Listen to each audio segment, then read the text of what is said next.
राधा स्वामी जी, आज हम आपको एक साखी सुनाते हैं जो कबीर साहिब की साखी है।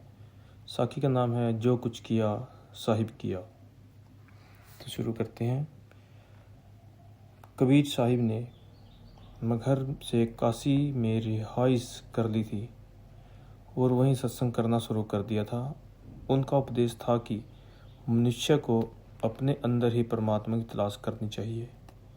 बाहर मुखी रीति रिवाजों का पालन करने से, मंदिरों और मस्जिदों में जाकर पूजा और इबादत करने से कुछ हासिल नहीं हो सकता। उनकी यह शिक्षा पंडितों और मौलवियों के विचारों से बहुत ही अलग थी, इसलिए दोनों उनके कट्टर विरोधी हो गए। लेकिन कबीर साहिब ने उनकी ओर ध्यान नहीं दिया। जो जिज्ञासु परमार्थ की खोज में उनके पास आते, आप उन्हें अपना उपदेश समझाते। धीरे धीरे उनके शिष्यों की गिनती बढ़ती गई और कबीर साहिब का नाम दूर दूर तक फैल गया। जब पंडितों और मौलवियों ने देखा कि उनके विरोध का कबीर साहिब पर कुछ असर नहीं हुआ है, तो उन्होंने उनको नीचा दिखाने के लिए एक योजना बनाई।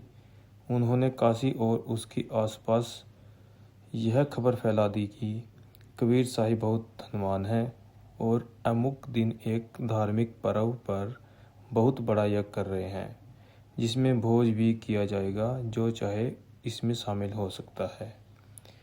जब कथित भोज का दिन आया तो क्या गरीब क्या अमीर, हजारों लोग कबीर की कुटिया की ओर चल पड़े। एक मामूली जुलाहे के पास इतने लोगों को भोजन कराने के लिए न तो धन था न ही सामान। इस मुश्किल से बचने के लिए कबीर साहिब शहर से बाहर बहुत दूर चले गए और एक पेड़ की छाया में मालिक के ध्यान में बैठ गए। जैसे ही कबीर साहिब घर से बाहर निकले, स्वयं परमात्मा ने उनके रूप में प्रकट होकर भोजन की व्यवस्था की और हजारों लोगों को स्वयं भोजन कराया। भोज के लिए आने वाला हर एक व्यक्ति यह कहते हुए लौटा, धन्य है कबीर, धन्य है कबीर। जैसे ही सांझ के अंधेरे में कबीर साहिब घर पहुंचे तो उन्हें सारा हाल मालूम हुआ।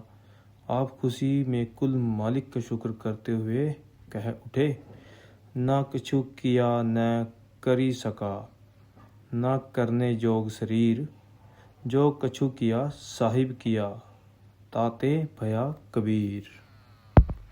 राधा स्वामी जी।